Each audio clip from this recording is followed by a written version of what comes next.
নাহমাদুহু ওয়া নুসাল্লি আলা রাসূলিহিল কারীম আম্মা বাদ। সম্মানিত দর্শক শ্রোতা মণ্ডলী, মার্কাজুল ফুরকান ইন্টারন্যাশনাল মাদ্রাসা ও মাদ্রাসা ফাতেমাতুজ জাহরা রাদিয়াল্লাহু তাআলা আনহা এর স্টুডিও থেকে আজকে আমরা জরুরি একটি মাসআলা আলোচনা করব। অনেকেই জানতে চান যে কোনো পীর বুজুর্গ ওলি সন্তান দিতে পারে কিনা। আসলে কাউকে সন্তান দেওয়া, কাউকে ধনী বানানো, বিপদ থেকে উদ্ধার করা ইত্যাদি এই কাজগুলো আল্লাহ তাআলার জন্য খাস। এমনকি কোনো নবী রাসূলের হাতে এই ক্ষমতা আল্লাহ তাআলা দেননি। সুতরাং কোনো পীর ওলি বুজুর্গ তারা সন্তান দান এই বিশ্বাস করা এটার প্রশ্নই আসতে পারে না। এরূপ বিশ্বাস যদি কেউ করে এটা সম্পূর্ণ শিরক হবে, এবং যদি কেউ এরূপ দাবি করে যে সে ব্যক্তি সন্তান দিতে পারবে তাহলে সে দাজ্জাল প্রমাণিত হবে।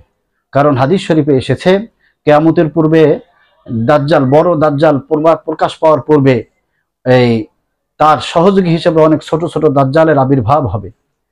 এজন্য যারা এই ধরনের বিশ্বাস স্থাপন করে যে কোনো বুজুর্গ সন্তান দিতে পারে, এটা বিশ্বাস একদম নিতান্তই গর্হিত। তবে হ্যাঁ, কোনো পীর বা বুজুর্গর দোয়ার কারণে যদি সন্তান হয় তাহলে এটা আল্লাহ পাক রব্বুল আলামিনের পক্ষ থেকে সন্তান এসেছে, অথবা কোনো ডাক্তারের চিকিৎসার কারণে যদি সন্তান হয় হতে পারে। তবে এটা বিশ্বাস করতে হবে যেটা আল্লাহ তাআলাই সন্তান দিয়েছেন।